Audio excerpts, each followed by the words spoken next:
Hello, and thank you for joining me. My name is Chris Cook. I'm a relationship coach. And today I would like to talk about how I would advise young people, or maybe people who are not so young, but who are looking into getting married, finding that one person who they will settle down with for the rest of their lives, and what advice I would give them.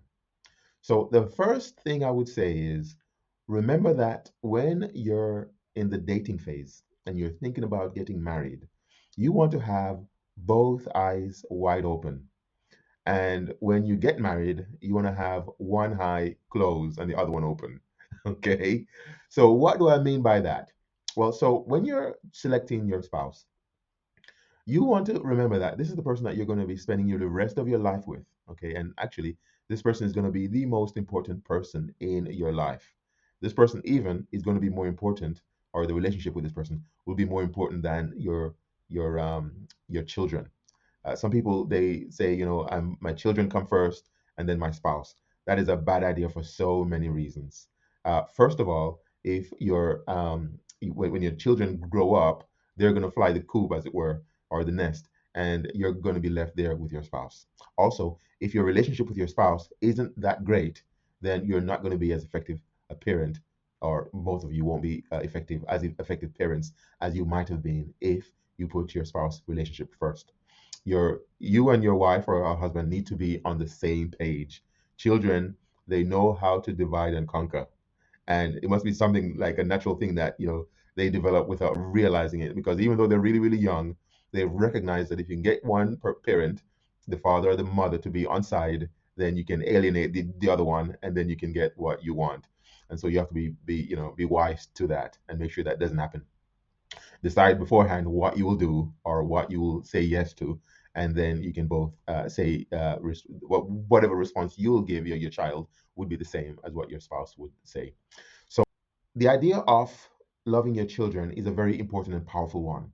And I'm not saying do not love your children. What I'm saying is make sure that you understand that your most important person is your spouse. And the most important relationship that you need to maintain is your spousal relationship. That is the relationship that will form the foundation of your happy family life. And so that is the point I'm trying to make. So, sure, love your children, sure to be devoted to them and make sacrifices for them. But just bear in mind that the most important relationship is that which you will have with your spouse. And in fact, if that relationship isn't so strong, then the entire family is at risk. So just bear that in mind. In terms of keeping one eye open when you get married, as opposed to having both eyes open when you're dating, you want to be careful in the selection process, because this person will become your everything. And so you're going to be devoting your entire life to this person. You're going to be sacrificing your entire life for this person. And you want to make sure that that person is as perfect as it can be under the circumstances. Now, there's no such thing as a perfect spouse, but there is, if you know what I'm trying to say. So, if you decide that your spouse, this person that you've decided to give your life to, then your spouse becomes that perfect spouse. It's a decision that you make that will make your spouse the perfect spouse. But that is after you marry. And when your spouse does something that isn't great, and maybe you're a bit annoyed, you can remember that you're keeping one eye closed, because when they make a mistake or they do something wrong that gets on your nerves, you want to be as patient and as understanding and as loving as you can. And remember that you're there for the long term, for the marriage, and don't let small things derail the joy and happiness in your marriage. So, but before you get married, that's the time, that's the opportunity you have to be very thorough and very careful in the selection process. So, if you see certain behaviors in your spouse that you think, wow, that's a deal breaker, that's not going to go down very well, obviously you try to raise the issue. And so one thing you could say is, I noticed this is something that you do, and this is going to become a boundary issue for me, a deal breaker, as it were. So I would appreciate if you didn't do this. And I believe that you not doing this will help our relationship to be even better than it would otherwise be. If after having that conversation with them, and this is having the covenantal mindset, it's having expectations that you actually act on. So you say, look, I expect that my spouse, whoever I decide to be my spouse eventually, and that could be you, but I expect my spouse to behave this way and not that way, and to treat me this way and not that way. And having these conversations allow your spouse to know that this is what will make you happy, and conversely, this is what will make you sad. So having those conversations at the outset can help you to own the person who is mostly perfect in terms of preparing to be your spouse, but there's just some issues that could be ironed out. So if you have that conversation and they're not interested to change, they say, look, I am the way I am, and you can either like me or hate me. This is the way I am, and you need to have me the way I am. Then that's a major red flag. And I would like to encourage you to think very carefully about pursuing that relationship. Great that they've come back to you and made it quite clear to you that this is the way they are, and that may be a boundary issue for them also. Um, uh, I need to think of an example. Let's say your spouse, they play rough, for example, and you think that kind of play is inappropriate, and this isn't something that you were raised with, and something that you like, and so but your not your spouse or your date, and they say, well, this is the way that I show my affection by. Maybe there's a way to compromise potentially. And this is an important thing to learn about when you become a spouse to this person or someone else, a better person, hopefully, or maybe this person becomes that better person. The process of working through issues through compromising is a powerful sign that this is a relationship that is built to last. So, being able to compromise and figuring out how to make your differences work is an important factor that you want to find in the person that you're dating.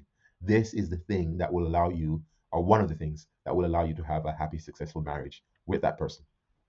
And the reason why I say that is because 69 to 70% of the conflicts or the issues that couples face are unresolvable issues because they come from different backgrounds, they have different ideas about a certain thing, and they will see that thing a different way.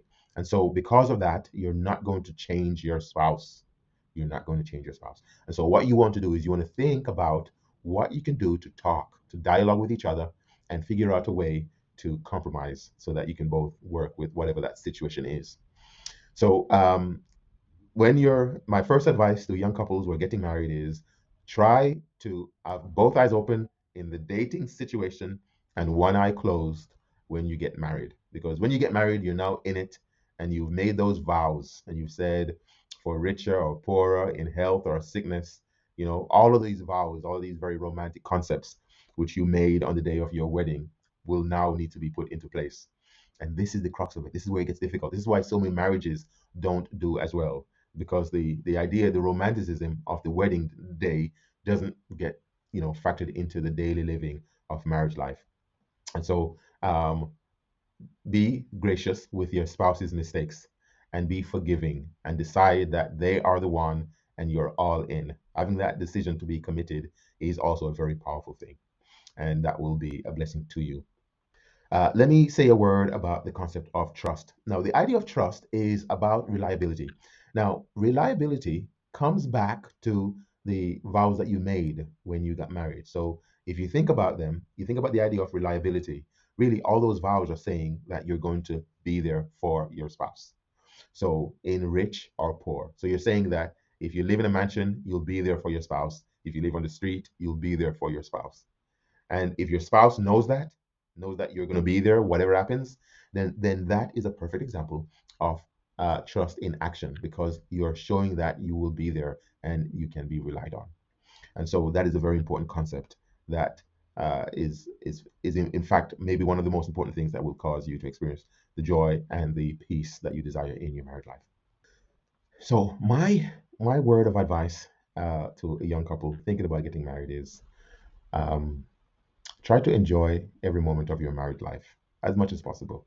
And when children come, rejoice in them and take the time to really enjoy each other and enjoy life because life is actually quite short and very fleeting. And the little moments, the moments of joy and happiness, will become the things that you will remember. And so I encourage you to do that. Don't be hard on yourself. Don't look for perfection in your spouse because you are not perfect yourself. And so there's no such thing. But I would encourage you to definitely make an effort to find that perfect person. There's no perfect person, but there might be a perfect person for you. And so look for that person. And when you find them, just decide that you're going to try to understand each other as much as possible. In my work as a relationship coach, I meet with couples and I help them to bring their expectations from their minds and bring them out in the open through agreements, which couples can make. And these create strong boundaries These create strong sense of understanding and mutual respect. And these are one of the best ways I know of that prevents conflicts and create trust and reliability and a deep and meaningful relationship. If you have any questions about what we do with our couples, the link is below in the box. Please go ahead and contact me. I would love to meet with you and share with you more about what we do. Thank you very much for watching and have a wonderful day.